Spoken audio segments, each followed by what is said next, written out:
នៅពេលដែលអ្នកគ្មានប្រយោជន៍ចំពោះគេតទៅទៀតគឺជាពេលវេលាដែលអ្នកត្រូវបានគេទាត់ចោលហើយបើមិនជឿទេសូមស្ដាប់ឲ្យចប់នៅរឿងនិទានមួយនេះមានរឿងដំណាលថាមានគ្រួសារមួយក្នុងផ្ទះសម្បូរកណ្ដុរណាស់ក្រោយមកម្ចាស់ផ្ទះបានចិញ្ចឹមឆ្មាមួយក្បាលជាលទ្ធផលនោះគឺឆ្មានោះមានសមត្ថភាពខ្លាំងណាស់ប្រើពេលតែមួយថ្ងៃប៉ុណ្ណោះវាចាប់កណ្ដុរបានទាំងអស់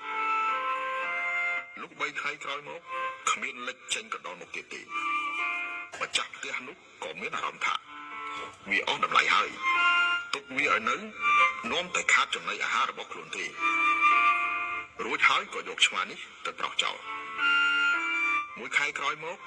ផ្ទះនោះក៏លេចចេញនៅកណ្ដុរមកទៀត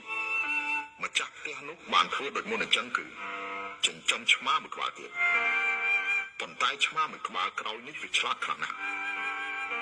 ម្ដងម្កាលវាចាប់កណ្ដុរ2 3ក្បាលតែវាមិនចាប់ជាញឹកញាប់ទេក្រោយពេលដែលវាឃើញកណ្ដុរវាតែងតែធ្វើជាសញ្ញាដោយស្រែកម៉ែវម៉ែវ2 3ម៉ាត់ដើម្បីបន្លាចកណ្ដុរឲ្យវាខ្លាចហើយរត់ចេញទៅជាលទ្ធផលម្ចាស់ផ្ទះនោះបានបង្កើតនូវភាពពឹងផ្អែកចំពោះឆ្មានេះហើយធ្វើល្អចំពោះឆ្មានេះខ្លាំងណាស់